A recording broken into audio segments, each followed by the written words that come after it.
एक बुढ़िया माँ की झोंपड़ी। ये कहानी है प्रेरणादायक, नैतिक और शिक्षाप्रद कहानी। नमस्कार दोस्तों, आप सभी का स्वागत है चैनल धार्मिक कथा व कहानी पर।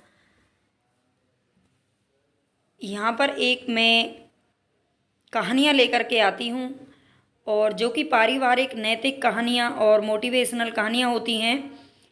और अगर आपको ये कहानियाँ पसंद आती हैं, वैसे ये सभी को आपको इनसे क्या है कि हमें शिक्षा मिलती है और ये रोचक वर्धक तो होती ही हैं।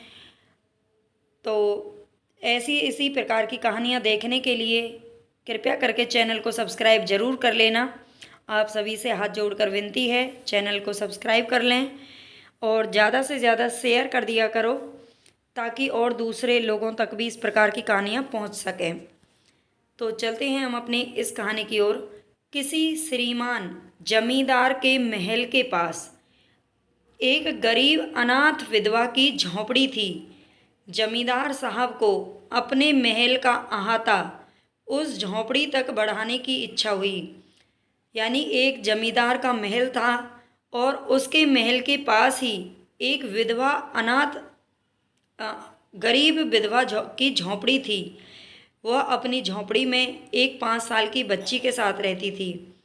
लेकिन जमींदार साहब के मन में लालच आ गया और वह चाहता था कि जो उसका महल है उसकी सीमा को उस झोंपड़ी तक बढ़ा लिया जाए।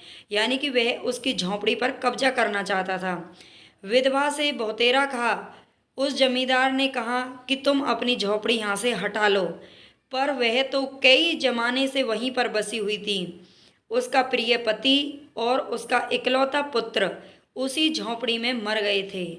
पतोहू यानी कि उसके बेटे की बहू भी एक 5 बरस की कन्या को छोड़कर चल बसी थी। अब यही उसकी पोती इस वृद्धा काल में उसका एकमात्र आधार थी। जब उसे अपनी पूर्व स्थिति की याद आ जाती तो मारे दुख के फूट फूट कर रोने लगती थी। और जब से उसने अपने श्रीमान पड़ोसी की इच्छा का हाल सुना, तब से वह मृत प्राय हो गई थी। उस झोंपड़ी में उसका मन लग गया था कि बिना मरे वहाँ से वह निकलना ही नहीं चाहती थी। देखो, कोई भी अपने घर को छोड़ना कभी नहीं चाहेगा, वह चाहे झोंपड़ी हो या फिर महल हो।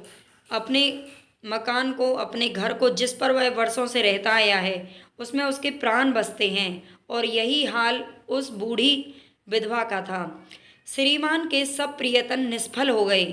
तब वे अपनी जमींदारी चाल चलने लगे। उसने पहले तो बहुत कहा, लेकिन वह बुढ़िया जब नहीं मानी उसकी बात, तो उसने जमींदारी चाल चली। बाल की खाल निकालने वाले वकीलों की थैली गरम करके उन्होंने अदालत से झोंपड़ी पर अपना कब्जा करा लिया और विधवा को वहाँ से निकाल दिया। बेचारी अनाथ तो थी ही, पास पड़ोस में कहीं जाकर के रहने लगी। एक दिन श्रीमान उस झोंपड़ी के आसपास टहल रहे थे और लोगों को काम बतला रहे थे कि वह विधवा हाथ में एक टोकरी लेकर के वहां पहुंच गई। श्रीमान ने उसको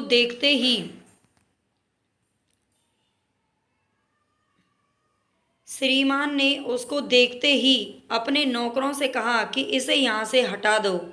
पर वह गिड़गिड़ा करके बोली, महाराज, अब तो ये झोंपड़ी तुम्हारी ही हो गई है। मैं उसे झोंपड़ी को लेने नहीं आई हूँ। महाराज, मुझे क्षमा करें, तो एक विनती है।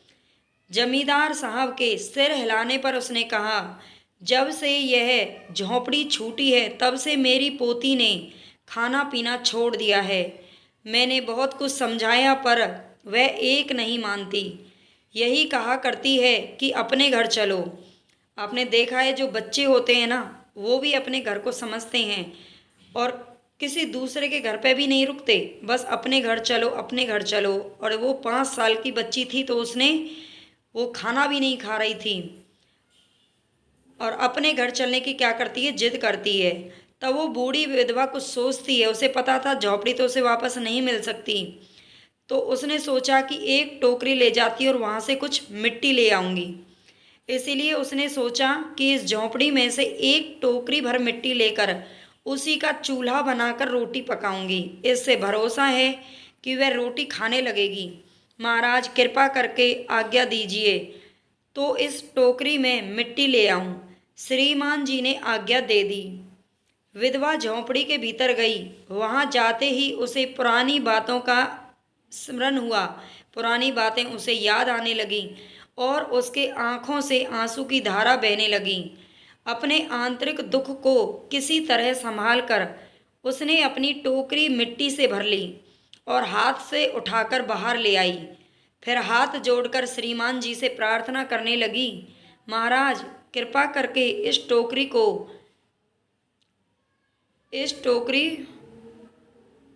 एक मिनट